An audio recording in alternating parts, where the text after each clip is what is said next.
Are you cutthroat behind closed doors? God forbid somebody says, can you cancel somebody and ruin their lives just because they said something?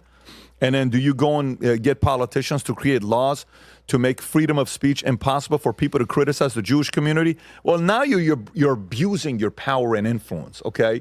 You know, credit to you on what you did. Now you're officially a bully if you're doing that. If you're doing that, you're a bully. So when they said, well, you know, Candace Owens, what Daily Wire and Ben Shapiro did, they kind of reeled her in, and then boom, they're doing a lawsuit. I think it was Weinstein or somebody that reported it.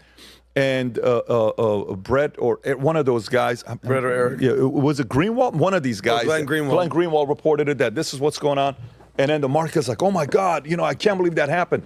Well, if that's true, Daily Wire, that's bully. Patrick Bet-David has been absolutely on fire recently, calling out people like Ben Shapiro, not just calling out the woke crowd like everybody else does, but calling out a lot of people who others are scared to call out, saying a lot of things that others are scared to say. We saw what happens whenever Candace Owens says certain things that others are scared to say. She gets fired from her job. They write smear articles on her and they try to wipe her from the map completely. Patrick Bet-David is going down a similar road right now. The only difference is Patrick Bet-David doesn't rely on anyone else for his paychecks. He has his money already. He made his money, and now he's making his mark on the conservative media space and trying his best to tell the truth and find out what really is the truth. And he went on SOScast, which is another, you know, it's a branch of his own media company, Valuetainment. He went on this and he called out Ben Shapiro and everybody like Ben Shapiro, all the neocons out there, for spreading false information to their audiences and lying just straight up to their audiences, and also the hypocrisy and all the rest of it. Let's let Patrick Bet-David do the talking.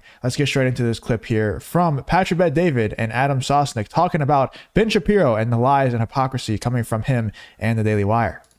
You also learn a lot about people on what they do once they have power. And that's the area where the Jewish community can be judged for, where what are you doing with all that power? How are you monetizing the power and influence that you have now? What are you doing with the music industry? Are you cutthroat behind closed doors? God forbid somebody says, can you cancel somebody and ruin their lives just because they said something? And then do you go and get politicians to create laws to make freedom of speech impossible for people to criticize the Jewish community? Well, now you're abusing your power and influence, okay? You know, credit to you on what you did. Now you're officially a bully if you're doing that. If you're doing that, you're a bully. So when they said, well, you know, Candace Owens, what Daily Wire and Ben Shapiro did, they kind of reeled her in, and then boom, they're doing a lawsuit. I think it was Weinstein or somebody that reported it.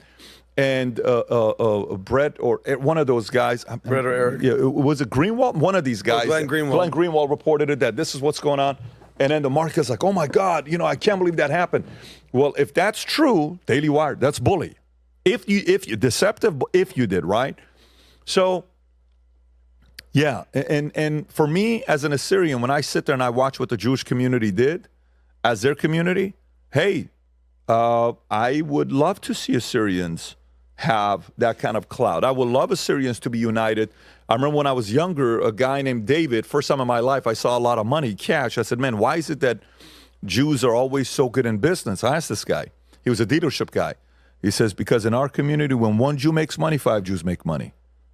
We always do business together. And I sat there, I'm like, you know, it's so funny because a lot of other communities are like, no, it's my money. No, I'm not giving equity. No. By the way, do you realize a big part of that conversation with David is the reason why I give all my guys equity in PHP? So when it comes, guess how many people we've lost since I sold the company? No one's lost. And the loyalty to each other, it's honorable, but also detrimental to the rest of the United States, especially whenever just simply calling out the loyalty to each other is punished greatly. When you lose your job, you lose everything if you criticize these things. And we've seen it time and time again.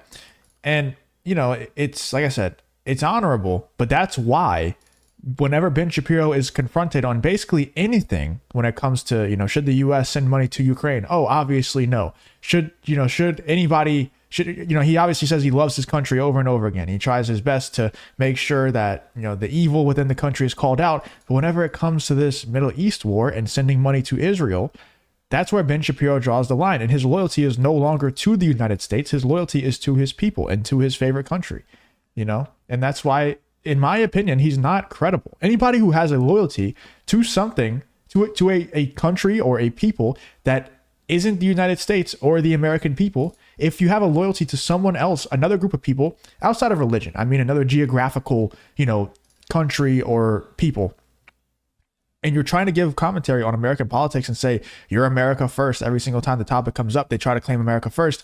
You're not a credible person, in my opinion. I don't think Ben Shapiro and anyone who is like him, and I don't mean it all Jewish people. I mean people who have an allegiance to Ben Shapiro's favorite country more than they do the United States, which is very obviously the case. I don't care if anybody tries to deny it. That is the case. I don't think that person is credible to talk about being America first and what America firsters really want. I don't think so. And let me know in the comments if I'm completely wrong, but I think it's pretty obvious that if you're not really America first, you shouldn't be able to claim it. And anybody who has an allegiance to another country more than they do America on any certain topic, they're not America first. Left. Right. Why? Because everybody owns a piece of the company. We collectively work together. So these principles are evergreen. It's not just available to Jews or Christians or to Muslims or whites or blacks or whatever. It's evergreen. Anybody can apply it. So I think that's that part. In regards to Iran and what's going on there, and anybody in the history of the world, only 2 countries have ever said "Mark Bad America" or "Death upon America." First, it was North Korea, and it wasn't that public where everybody talked about it. But the real one that was super public that everybody talked about it was when Khomeini said "Mark Bad America," and his entire regime was screaming "Mark Bad America, Death upon America." What part of that language is a synergist friend? If you enjoy content like this, make sure you leave a like and subscribe to the channel. It really does help me out a ton. Let's get back to the video. Unifying, none of it. Yeah, so if you want me to sit there and believe that, yeah, we are peaceful and all that, really? Death upon America? Well, not to the people. The people are good. It's really to the politicians. I don't care what it's towards. That is not a language of a welcoming religion for me to sit there and want to negotiate with you. And I've met a lot of great Muslims. I have a lot of good ones around us that we sit there and have good conversations, good debates with. I don't understand the concept of "Mark Bad America." If you ran a country and somebody said "death upon" whatever country you live in or whatever religion you're a part of, how would you react to it? Actually think about it. And imagine if this is the problem with the whole Middle East war that's happening. Is like people think that because I disagree with Ben Shapiro and the Daily Wire and the neocon take on the whole thing, that Israel is just, benevolent and they can do no wrong.